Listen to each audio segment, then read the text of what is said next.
देश में वर्तमान में एक नए तरह का क्राइम देखने को मिल रहा है जिसे साइबर क्राइम के नाम से जानते हैं। और अब उत्तराखंड भी इस नए उभरते क्राइम से अछूता नहीं है। हर साल लगभग हजारों ऐसे मामले सामने आते हैं जहां पर लोग अपनी गाड़ी कमाई गंवा दे रहे हैं। ऐसे में ये समझना बेहद जरूरी है कि इस नए उभरते अपराध से कैसे बचा जाए। साथ ही आपको ये भी समझना जरूरी है कि साइबर क्राइम आखिर होता क्या है, साइबर अपराध के बढ़ते मामलों और साइबर अपराधी किस तरह से इस अपराध को अंजाम दे रहे हैं। इन्हीं सब बातों को लेकर हमारे संवाददाता अमित रतूड़ी ने बात की है सीओ साइबर अंकुश मिश्रा से। नमस्कार, आप देख रहे हैं देवभूमि न्यूज़ और आपके साथ मैं हूं अमित रतूड़ी। आज बात करेंगे साइबर क्राइम को लेकर, क्योंकि दरअसल साइबर क्राइम एक नए तरीके का क्राइम है और नई तरीके से लोग उसमें ठगे जा रहे हैं।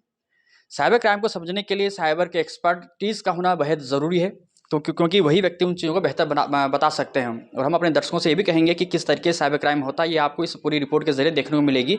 हमारे साथ बात करने के लिए साइबर के जो सीईओ हैं अंकुश मिश्रा जी मौजूद हैं। सर, साइबर की हम बात करें इस बार अगर हम, तो क्या कुछ ट्रेंड है साइबर का, किस तरीके के क्राइम है? क्योंकि एक अलग क्राइम होता है, किसी का मर्डर करना, चोरी करना, ये अलग क्राइम है, लेकिन ये साइबर किस तरह का क्राइम है?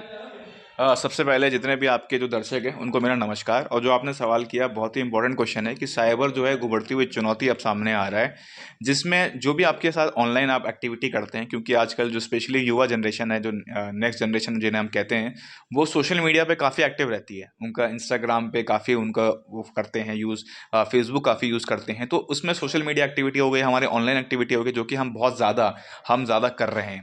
तो इस क्रम में बोलना चाहूँगा कि इस कारण से कभी कभी हमसे लापरवाही हो जाती है, कुछ चीज़ों में हम थोड़ी सी नेग्लिजेंसी कर लेते हैं कि हम ध्यान नहीं देते, और हमारे साथ दोनों टाइप के फाइनेंशियल या नॉन फाइनेंशियल, यानी कि वित्तीय या गैर वित्तीय, इस प्रकार की ठगी होती है। तो अगर हम साइबर क्राइम को डिफाइन करें तो साइबर क्राइम बेसिकली एक ऑनलाइन क्राइम है जो कि हमारे किसी भी मोबाइल या लैपटॉप के माध्यम से हो सकता है। और दो श्रेणी के क्राइम होते हैं, एक फाइनेंशियल फ्रॉड होते हैं, एक नॉन फाइनेंशियल। क्राइम दो होते हैं, फाइनेंशियल, नॉन फाइनेंशियल। मोस्टली किस तरह क्राइम ज़्यादा आ रहे हैं और अब नया ट्रेंड क्या है, किस तरीके से लोगों को ठगा जा रहा है, कैसे मामले ज़्यादा आ रहे हैं अब इस वक्त? जैसे आपने कहा कि कौन से मामले ज़्यादा आ रहे हैं, तो उसमें बताना चाहूँगा जितने भी आपके दर्शक हैं कि जो फाइनेंशियल क्राइम है वो ज़्यादा हो रहे हैं। अगर इसको मैं एक प्रतिशत में बोलूँ तो लगभग 70 से 75% या प्रतिशत अगर हम कहेंगे तो फाइनेंशियल फ्रॉड्स आते हैं। बाकी लगभग आपके 25 to 30 जो प्रतिशत या परसेंटेज होता है वो आपके नॉन फाइनेंशियल होते हैं।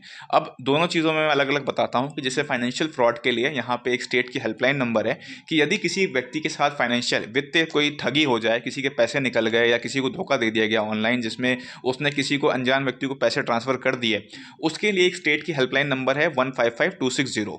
तो जितने भी आपके दर्शक सुन रहे हैं वो 155260 पे आप वित्तीय फाइनेंशियल फ्रॉड की जो हेल्पलाइन नंबर है उसमें आप तुरंत कंप्लेन को दर्ज करिए।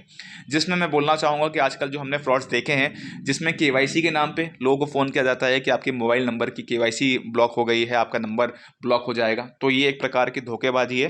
कोई भी आपको फ़ोन, जो आपका टेलीफोन सर्विस प्रोवाइडर है जैसे कि एयरटेल है, जियो है, बीएसएनएल है, वोडाफोन है, वो आपको कभी फ़ोन नहीं करेगा। तो आपका नंबर कभी भी ऑनलाइन ब्लॉक नहीं होता। बैंक केवाईसी के नाम पे कि आपके बैंक खाते की केवाईसी, आपका अकाउंट एक्सपायर कर गया, ये सब झूठी बातें होती हैं, इससे भी हमें बचना है। तो कभी भी आपको कोई बैंक फ़ोन नहीं करता। तो हमेशा आपको दर्शकों को मैं टिप्स ये बोलूँगा कि कभी भी अपनी पर्सनल और बैंकिंग डिटेल आप किसी भी व्यक्ति से फ़ोन पे साझा या शेयर ना करें। इसके अलावा जो नॉन फाइनेंशियल की बात करूँ, नॉन फाइनेंशियल में हमने देखा है कि लोगों की फेक आईडी बन जाती है, उसमें लोगों को हैरेसिंग की जाती है, बुलिंग की जाती है, ब्लैकमेलिंग की जाती है।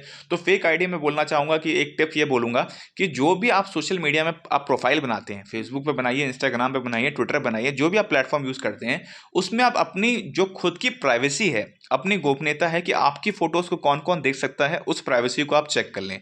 इसके अलावा यदि आपको कोई भी हैरेस कर रहा है, स्पेशली जो महिला या बच्चे संबंधित क्राइम होते हैं जिसमें उनको हैरेस करने की कोशिश की जाती है, उनको ब्लैकमेल किया जाता है, तो मैं उनको कहूँगा कि आपको ऐसे कोई भी प्रकरण हो, आपको बढ़ चढ़ के उनकी रिपोर्टिंग करनी है। उसके लिए भारत सरकार का पोर्टल भी है www.cybercrime.gov.in, जिसे हम national cyber crime reporting portal कहते हैं। वहाँ पर भी आप अपनी फाइनेंशियल या नॉन फाइनेंशियल साइबर जो भी आपकी कंप्लेन है आप दर्ज कर सकते हैं।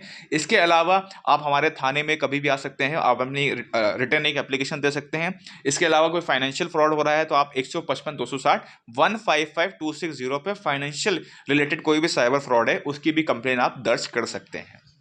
अगर हम बात करें अभी उत्तराखंड के इस साल के अंदर, क्योंकि साल भी ख़त्म होने को आया है, अभी तक कितने केसेस आए हैं और लगभग अमूमन कितने एफआईआर दर्ज की गई हैं और लगभग कितना हमने रेवेन्यू लोगों को वापस जो है लौटाया होगा? जी बिल्कुल, इसमें ये बहुत चीज़ है, ज़रूरत है हमें जानने की, इस चीज़ को गंभीरता को समझने के लिए कि लगभग जो हमारा साइबर थाना हमारा एसटीएफ के अधीन है, लगभग हमने 1400 से लगभग 1500 कंप्लेन इस साल प्राप्त करी है, जिसमें से लगभग 500 साढ़े 500 हमारी एफआईआर हमने रजिस्टर करी है। इसके अलावा जो हम कहेंगे कि पैसा जो हमने रिफंड कराया, उसमें हमें कुछ में सफलता मिली है, जिसमें लगभग अगर मैं अनुमानित बताऊं तो लगभग 4 करोड़ के आसपास हमने जो पैसे हैं पब्लिक के जो धनराशि है उन्हें वापस भी कराया है।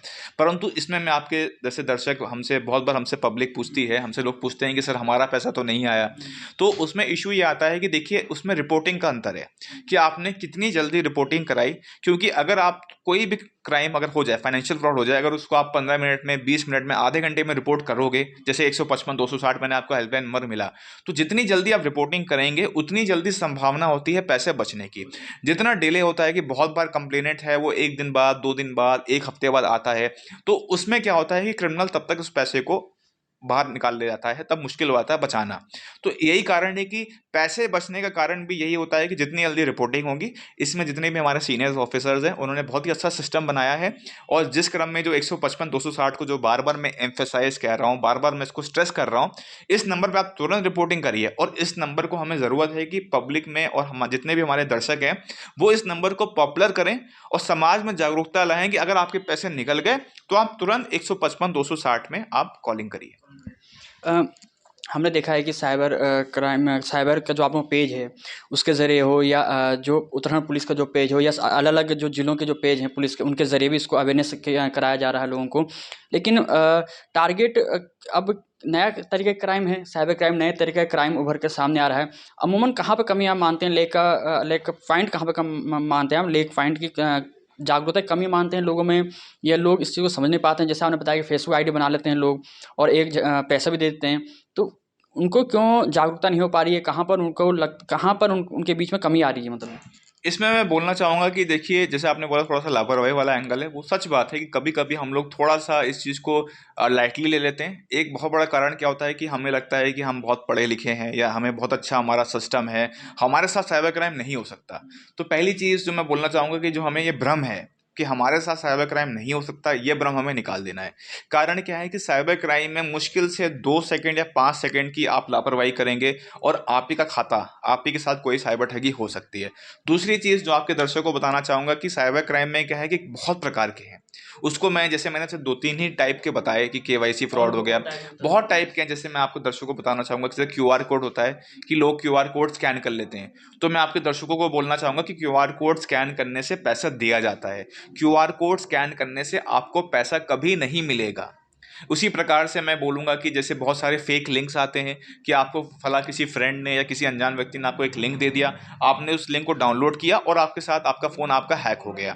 इसके अलावा मैं बोलूँगा कि ऐसी बहुत सारी वेबसाइट्स होती हैं, फेक वेबसाइट्स होती हैं, जहाँ पे हम चले जाते हैं, उन्हें हम वेरीफाई नहीं करते, उन वेबसाइट्स में जाके हम कोई निवेश या पैसा इन्वेस्टमेंट कर देते हैं, उसमें भी ठगी हो जाती है।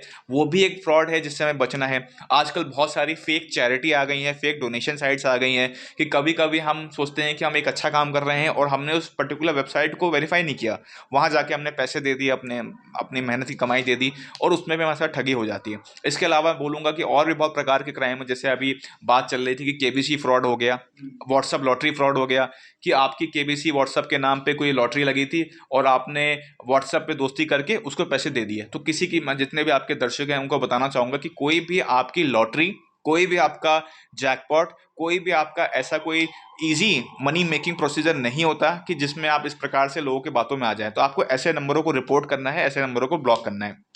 इसके अलावा एक बहुत बड़ा नया फ्रॉड, जो एक नया ट्रेंड स्टार्ट हुआ है, वो है आपके ऑनलाइन लोन। कि आजकल कुछ ऐसी ऐप्स आ गई हैं जो आपको ऑनलाइन लोन्स का भरोसा दे रही है कि आपको तुरंत लोन दे दिया जाएगा। तो ऐसे ऐप्स को आपको ब्लॉक करना है, रिपोर्ट करना है। आप सिर्फ और सिर्फ इसमें जो भी संबंधित बैंक होता है, आप लोन उनसे ही लीजिए, किसी भी अनजान ऐप के माध्यम से आप कृपया करके लोन ना लीजिए। इसके अलावा आजकल लोगों को एसएमएस आ रहे हैं, जिसमें एसएमएस में कहा जा रहा है कि आप वर्क फ्रॉम होम या इजी मनी मेकिंग प्रोसीजर या पार्ट टाइम जॉब या किसी कंपनी का रूपांतरण करके वो आपको मैसेज भेज रहे हैं, तो ऐसे एसएमएस को भी आपको ब्लॉक करना है। आपको कोई भी एसएमएस से अगर सूचना प्राप्त हो रही है तो आप उसको आंख बंद करके विश्वास मत करिए। तो ओवरऑल आपके सारे दर्शकों को मैं सिर्फ एक ही टिप देना चाहूँगा कि आप हमेशा हर चीज़ को सत्यापित कर लें और कभी भी अपनी पर्सनल और बैंकिंग डिटेल फ़ोन के माध्यम से शेयर या साझा किसी से ना करें। धन्यवाद सर। तो ये थे हमारे साथ सीईओ अंकुश मिश्रा जी। बहुत इंपॉर्टेंट और बहुत ही महत्वपूर्ण जानकारी दी है साइबर क्राइम को लेकर। साइबर क्राइम कौन कौन सा नए नए ट्रेंड में किस किस तरीके से होते हैं, चाहे वो मैसेज के जरिए हो जहाँ पे आपको लोन देने की बात हो, आपकी फेक आईडी बनाने की बात हो, आपको केबीसी के माध्यम से कि आपकी लॉटरी लगे, ये अलग अलग बातें उन्होंने बताई हैं। बहुत इंपॉर्टेंट बातें बताई हैं। साथ ही उन्होंने अपना नंबर बताया है कि आप तुरंत अगर आपके साथ फ्रॉड हुआ तो 5 मिनट के अंदर आपको किस तरीके से मैसेज करके या मेल करके आप उस चीज़ को रोक सकते हैं। देहरादून से देवभूमि न्यूज़ के लिए अमित रतूड़ी की रिपोर्ट। अगर आप हमें फेसबुक पर देख रहे हैं तो हमारे फेसबुक पेज को लाइक करें, यूट्यूब पर देख रहे हैं तो हमारे चैनल को जरूर सब्सक्राइब करें और बेल आइकन दबाना ना भूलें। उत्तराखंड की तमाम छोटी बड़ी खबरों को जानने के लिए बने रहें हमारे साथ।